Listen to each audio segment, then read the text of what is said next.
¿Qué tal, gente? ¿Cómo están? Bueno, la semana pasada me dediqué a soltar veneno con las pelis ganadoras del Oscar, pero ahora quiero soltar amor, porque los premios Oscar en muchos casos fueron los que empezaron a detonar en muchos de nosotros la cinefilia, y también en muchos casos nos pusimos felices porque premiaron películas espectaculares y que amábamos, así que les traigo las 10 mejores pelis ganadoras del Oscar a Mejor Película en este primer cuarto del siglo XXI. 10. Everything Everywhere All at Once. Estrenar fuera de la temporada de premios y llevarte un Oscar es algo que rara vez sucede, y la obra de los Daniels lo hizo. La película no es de mi total agrado, pero principio básico en cualquier arte que no me guste a mí no hace mal a una obra de arte, frase que mucha gente de este mundo no entiende ni entenderá. La película es bastante arriesgada, utilizando una narración y un montaje poco tradicional. Además, en épocas de multiversos quedó bastante ad hoc. Los Oscar a las actuaciones sustentaron aún más su premio final, como película del año. El meme de "en otra vida me habría gustado lavar ropa y pagar impuestos contigo" le da su toque romántico imposible, tipo La La Land o Past Lives. Su taquilla nos acabó de confirmar la situación, con más de 500 millones recaudados cuando costó 20 hacer, según datos de IMDb. Y que sigan saliendo más pelis así, que son las que le dan alma al cine, sobre todo en tiempos donde el streaming nos quiere vender telenovelas y los blockbusters se estrellan en taquilla uno tras otro. 9. Spotlight. Dirigida por Tom McCarthy, ganadora de Mejor Película y Mejor Guión Original en el 2015, que de hecho es algo raro porque casi siempre hay una regla no escrita de darle el mejor guión a una gran candidata que no se llevara el premio a Mejor Película, y así tienes dos pelis contentas. Pero ese año no sucedió. Spotlight ganó las dos categorías. Narra una investigación periodística de un equipo de trabajo del Boston Globe, que en el año 2002 destapó un escándalo de abusos dentro de la Iglesia Católica, además del sistemático encubrimiento, con un Michael Keaton renacido después de Birdman y un Mark Ruffalo que en plena fiebre marvelita nos seguía deleitando con cine de verdad, y una Rachel McAdams que nos mostraba una faceta poco vista hasta ese momento para todos. La película es espectacular, más que nada en sus temáticas, ya que en cuestiones técnicas pasa bastante desapercibida. Puede ser una película que ves un domingo cualquiera a las 3 de la tarde en el Canal 7. Sin embargo, la frustración, ira, indignación y demás sentimientos que provoca el caso la sostienen, sin mencionar que la construyen de una manera increíble, para que en ningún momento pierdas atención a la pantalla, lo que demuestra algo que otras veces he mencionado: si una historia es buena, hasta con marionetas te la pueden contar y te va a parecer espectacular. 8. The Shape of Water. Dirigida por Guillermo del Toro, quizá para muchos la cúspide de la carrera del mexicano y el reconocimiento de la Academia en su magnífico cine de fantasía, encumbrándose también con la estatuilla de mejor director, la película cuenta la historia de Elise Espósito, una mujer sordomuda interpretada magistralmente por Sally Hawkins, que trabaja de intendente en un laboratorio del gobierno norteamericano durante la Guerra Fría. Ahí descubre a una criatura, y una inesperada conexión entre ambos personajes los llevará a enfrentar todos los desafíos para lograr la libertad del segundo. La película es una obra súper clásica. Muchas veces no entiendo por qué se le quiere dar tantas vueltas al cine. Si el cine clásico es excelente, es una buena manera de contar una historia. Con un guión de manual, un villano muy villano, unos buenos muy buenos, la película funciona desde el minuto 1 hasta el último. De fondo tenemos la segregación racial en Estados Unidos y la criatura funciona perfectamente como una analogía del racismo, sobre todo al ver cómo se expresan de ella sus detractores. 7. $1 Million Baby. Hablando de cine clásico, el último gran director clásico, Clint Eastwood, ganó su último Oscar hace ya 20 años con esta película, un drama deportivo sobre la vida de Maggie Fitzgerald, interpretada por Hilary Swank, que estaba en su momento de mayor esplendor, ganando en ese entonces su segundo Oscar con tan solo 30 años, y cuya carrera se apagó poco después de ese momento, porque de hecho eso da para otro video, sobre cómo en los medios 30 las actrices experimentan un ligero bajón en su carrera, claramente ligado al machismo en la industria y el culto a la juventud en Hollywood. Pero regresemos. Maggie es una mesera que aspira a convertirse en una gran boxeadora, y solo un viejo entrenador interpretado por Eastwood la puede ayudar. Sin embargo, la vida le tendrá de parada una lamentable sorpresa, donde al final la trama gira en torno a temáticas más éticas y morales sobre la vida y la muerte, quizá con un poquito más de cuestiones técnicas, pero también le pasa lo de Spotlight. El recuerdo que tenemos de ella se basa más en el drama y las temáticas que aborda, y no tanto en que la película se nos meta por los ojos, pero sin duda una gran ganadora. 6. No Country for Old Men. Lo de los hermanos Coen es un caso aparte en Hollywood, reconocidos por su humor negro y ser más de películas de culto que de reconocimiento académico. Rompieron el molde con No Country for Old Men, venciendo por cierto There Will Be Blood de Paul Thomas Anderson. Me parece que si ese año hubieran declarado un empate, nadie se habría molestado. Los Coen se basaron por primera vez en una novela y quizá eso hizo que rompieran un poco su sello, dejando de lado los idiotas que siempre protagonizan sus películas, pero con algunos resquicios de su humor. La historia trata de cómo un maletín con $2 millones desatará una persecución y entrecruzará la vida de 3 hombres, un sheriff, un cazador y uno de los sicarios más psicópatas y memorables de la historia del cine, con el pelo más horroroso de la historia del cine, eso seguro, interpretado por Javier Bardem, que le hizo merecedor de un Oscar.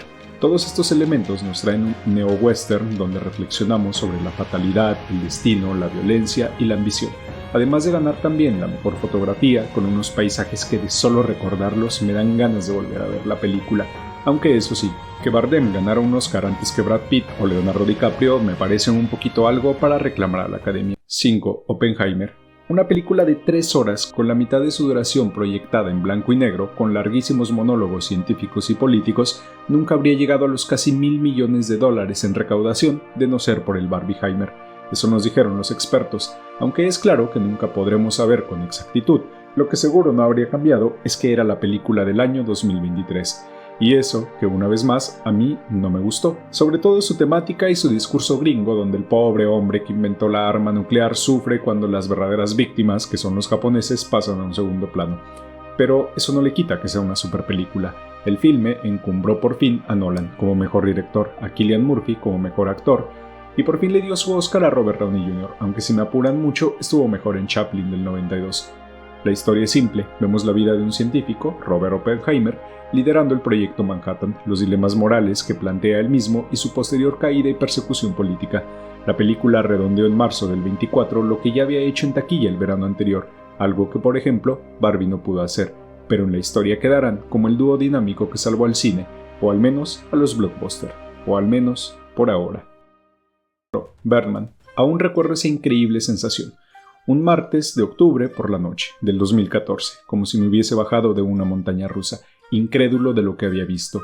Alejandro González Iñárritu, que entre los mexicanos debe ser el que menos bien nos cae de los 3 amigos, había llevado el plano secuencia a un nivel solamente alcanzado por unos minutos de Gravity un año antes, y curiosamente con el mismo director de fotografía, Emmanuel Lubezki. Pero es que aquí había sido básicamente toda la película, con excepción del final. No nos había dado tiempo para respirar, estábamos frente a la película del año, y se puso la cereza al pastel cuando Sean Penn salió y nos dijo: Who gave this son of a bitch's green card? Birdman. La película sigue a un actor que fue famoso en los 90s por interpretar al superhéroe Birdman.